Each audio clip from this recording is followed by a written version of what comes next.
गया, camera set हो गया। तो इसी बात पे chicken leg piece, chicken leg piece, chicken leg piece, chicken leg piece, chicken leg piece, chicken leg piece, chicken leg piece, chicken leg piece, chicken leg piece, non veg नहीं खाता, फिर भी chicken leg piece, chicken leg piece, chicken leg piece, chicken leg piece, chicken leg piece, chicken leg. चलो तो आज का हमारा topic बहुत इंटरेस्टिंग है क्योंकि ये चीज़ सबके साथ होती है। ये एक ऐसी फीलिंग है जो आपको ये एहसास दिलाती है कि जो आपके साथ अभी हो रहा है वो पहले भी कभी हो चुका है। ऑल्दो आपका कॉन्शियस ब्रेन कह रहा था कि नहीं हुआ है, लेकिन सब कॉन्शियस ब्रेन कह रहा था कि हो गया भाई। दोनों में एक जंग छिड़ जाती है। और तो आज का जो हमारा टॉपिक है वो यही है। मेरा नाम जानकर क्या करोगे मुझे नहीं पता आप लोग कैसे हैं, तो बिना किसी तरीके चलिए शुरू करते हैं। कुछ गलत बोला मैंने? अरे हाँ सॉरी। मेरा नाम है आकाश और आप लोग कैसे हो कमेंट में जरूर बताना। तो बिना किसी तरीके चलिए वीडियो को शुरू करते हैं।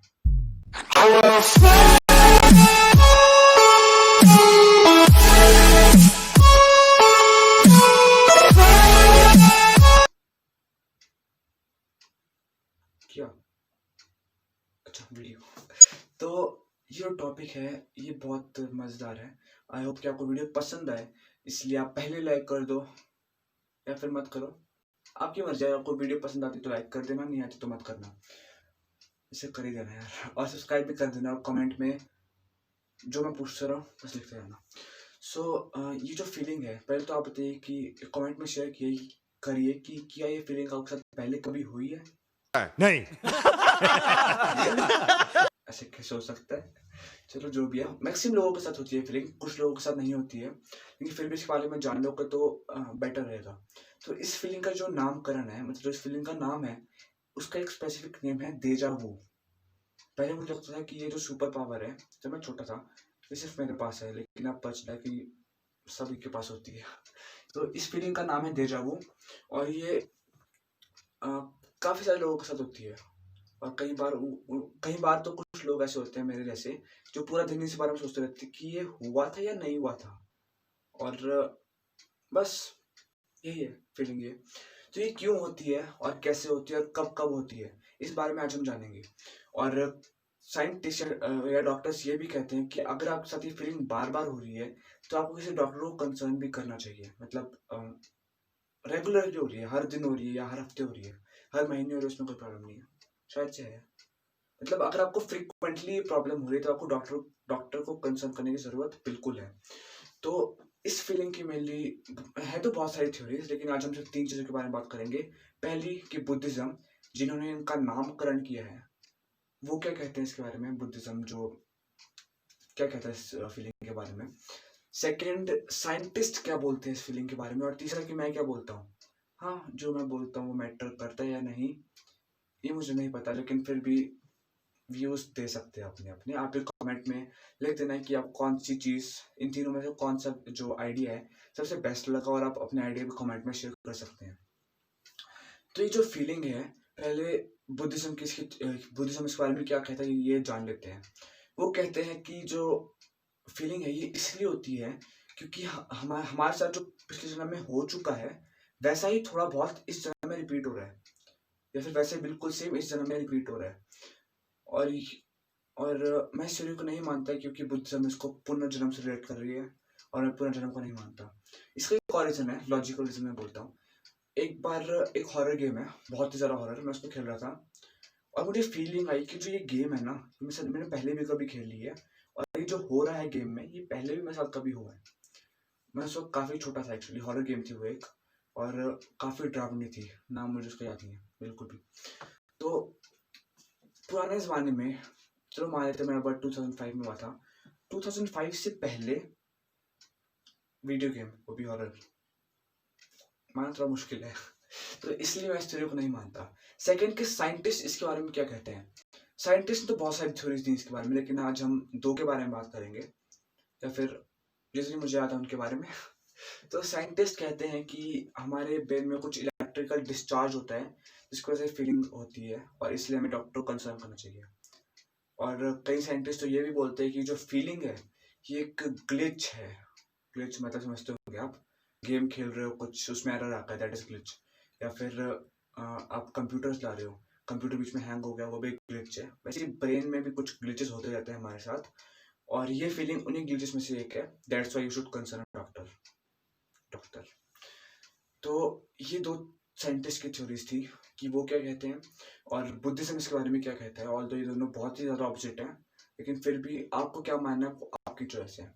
अब मेरी बारी, मैं अपना व्यू दूंगा कि मैं इस थ्योरी के बारे में क्या कहता हूँ। तो सबसे पहले हमको पता है कि हमारा ब्रेन बहुत ज़्यादा वो है, क्या कहेंगे उसे, वास्ट। उसे समझना बहुत मुश्किल है। एक साइकेट्रिस्ट है, उन्होंने ये भी कहा था कि अगर हमारे ब्रेन को समझना आसान, अगर हमारा ब्रेन बहुत सिंपल होता तो हम उसे तब भी ना समझ पाते। समझ रहे हो? क्योंकि अगर हमारा ब्रेन आसान होता तो हमारा वर्ल्ड को देखने का नज़रिया कुछ और होता, और शायद हम इतने हम वो नहीं होते इंटेलिजेंट जितने अभी हैं। तो इसलिए हमारा ब्रेन बहुत ज़्यादा कॉम्प्लेक्स है। सो ब्रेन कॉम्प्लेक्स है इसलिए उसमें बहुत सारे फीचर्स है जो हमको पता भी नहीं है, और आई थिंक ये उन फीचर्स में से एक है। मैंने जब इसको पर्सनली डेजा वू को जब भी एक्सपीरियंस किया है, तो या तो मैंने डर की वजह से किया है, या एंजाइटी की वजह से किया है, या फिर नर्वसनेस की वजह से किया है, और या फिर स्ट्रेस में भी होता है कई लोगों को। सो डॉक्टर को कंसल्ट करना चाहिए, ये मैं भी मानता हूँ, वो बताऊँगा क्यों। सो क्या है ना कि जैसे कुछ भी हमको डर लगता है या फिर एंजाइटी होती है, हम नर्वस होते हैं, तो हमारा ब्रेन जो है ना वो उस एक्सपीरियंस को ईज़ी बनाने की कोशिश करता है, हमको ये दिखा के या ये जता के कि जो आपके साथ हो रहा है ये पहले भी कभी हो चुका है। समझ रहे हो मेरी बात को? यानी हमारा ब्रेन ना इस एक्सपीरियंस को, हमारे डर को, एंजाइटी को, नर्वसनेस को कम करने की कोशिश करता है, ये दिखा के कि जो हमारे साथ हो रहा है वो पहले भी हुआ है। डेजा वू आपके साथ या तो स्टेज पे परफॉर्म करने से पहले होगा, जो आप पहली बार करोगे, दूसरी बार नहीं होगा। तो ब्रेन वही कोशिश करता है आपको ये याद मतलब कुछ ऐसा आपके दिमाग के साथ खेलता है कि आपको बस डर ना लगे किसी भी चीज़ से, और आप उसको बस डरो मत ना हो उससे। जस्ट वो आपके एक्सपीरियंस को सिंपल बनाता है और ईजी बनाता है। So this was my opinion on it. अगर आपको इस थ्योरी जो मैंने बोला है, इसलिए आपको इसमें इसलिए डॉक्टर को कंसर्न करना चाहिए, ताकि क्योंकि ना अगर आपके साथ ऐसा हो रहा है इसका मतलब आपको डर, एंजाइटी और स्ट्रेस या फिर नर्वसनेस रेगुलरली हो रही है। और अगर आपको ये सब चीज़ें रेगुलरली हो रही हैं तो मतलब डेजा वू भी रेगुलरली होगा, और अगर डेजा वू रेगुलरली हो रहा है तो देखा आपने लापरवाही का नतीजा है। डॉक्टर को या साइकेट्रिस्ट बोलना बड़ा मुश्किल है। And this was today's video कि ये डेजा वू क्या है। मैंने अपने व्यूज दिए इसमें, साइंटिस्ट क्या बोलते हैं इसके बारे में वो बोला, और बुद्धिज्म के व्यूज दिए, और मैंने अपने पर्सनल व्यूज दे दिए कि मैं साइंटिस्ट को थ्योरी को ज़्यादा अच्छे से मानता हूँ। अपनी थ्योरी का मुझे नहीं पता सही है कि नहीं, लेकिन फिर भी आपको कौन सी थ्योरी सबसे ज़्यादा बेस्ट लगी आप कमेंट में ज़रूर बताना, और चैनल को सब्सक्राइब कर देना, बेल आइकन को ऑल पे दबा देना, और क्या करना है लाइक भी कर देना, डिसलाइक मत करना। बस वीडियो पसंद नहीं है तो डिसलाइक मत करना बस, और अगर पसंद आती है तो लाइक कर देना। तो फिर bye, have a nice day. क्या कह सकते हैं हम, कह सकते हैं क्या कुछ नहीं। Bye.